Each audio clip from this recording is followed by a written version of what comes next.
নয়ন বলেছে আমার হাজবেন্ডকে, আপনাকে যদি আমি ডিভোর্স দেই তাহলে ওনাকে আমাকে বিয়ে করবে। আমাদের বিয়ের পর থেকে যে আমরা একসাথে 1 মাস আছি, তোমার বয়ফ্রেন্ডের কোনো সমস্যা নেই তো? না না, ও আমাকে অন্ধের মতো বিশ্বাস করে। আমাদের 1 মাস বিয়ে হলো, এখন পর্যন্ত আপনি আমার হাতটাও ধরেননি। আপনি এতটাই ভালো মানুষ। তাড়াতাড়ি আমাদের ডিভোর্সের ব্যবস্থাটা করুন না। করবো।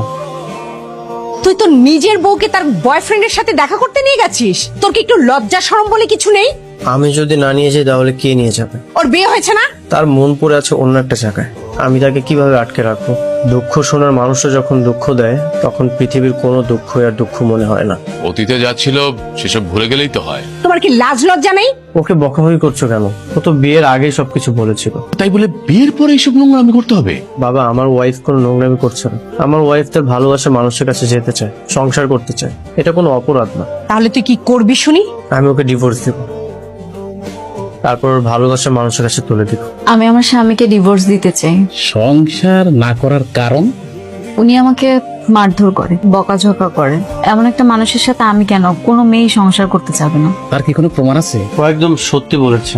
আমার মাথা যখন গরম থাকে তখন আমি উল্টাপাল্টা কিছু একটা করে ফেলি। আসলে আমার হাজবেন্ড অন্য একটা মেয়ের সাথে এখন প্রেম করছে। এমন অবস্থায় আমি কি করে ওনার সাথে সংসার করবো আপনি বলেন? ঘরে এত সুন্দরী বউ রেখে আপনি ডিভোর্স হয়ে যাবে। হ্যালো বাবা। তোর মুখে বাবা ডাক শুনতে আমার ঘেন্না হচ্ছে, ঘেন্না। আমি কি করেছি?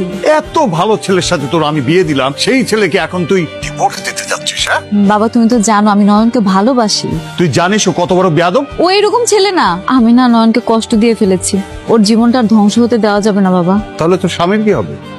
বয়ফ্রেন্ডের জীবনই জীবন, তার জীবন নিয়ে তোমাকে ভাবনায় থাকতে হবে, আর স্বামীর জীবন কিছু না। আমার জীবনে আমার বয়ফ্রেন্ড আগে এসেছে, তারপরে স্বামী। তোমার বাবা রাগ করেছে তাই না? তুমি একদমই চিন্তা করো না, আমি তোমার বাবাকে সবকিছু বুঝিয়ে বলবো। আশা করি সব ঠিক হয়ে যাবে। Thank you.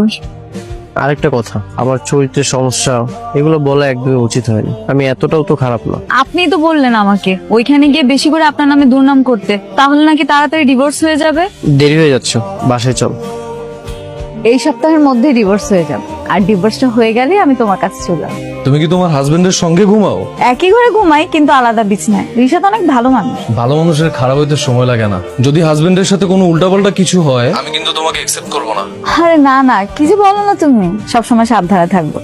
Okay, good night, I love you. আচ্ছা, আমি বরফ নিয়ে আসছি।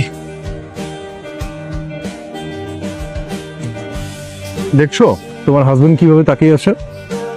মনে হচ্ছে তো রাগ করতেছে। আরে না না, রাগ করবে কেন? উনি তো আমাকে এখানে নিয়ে আসলো তোমার সাথে কথা বলার জন্য। পৃথিবীর সবচেয়ে অসহায় স্বামী যে কিনা তার নিজের বউকে তার বয়ফ্রেন্ডের সাথে ডেটে নিয়ে আসে। এইভাবে বলছো কেন? লোকটা আসলে অনেক ভালো মানুষ। তা না হলে নিয়ে আসতো বলো। হ্যাঁ মা, কোথায় তুই?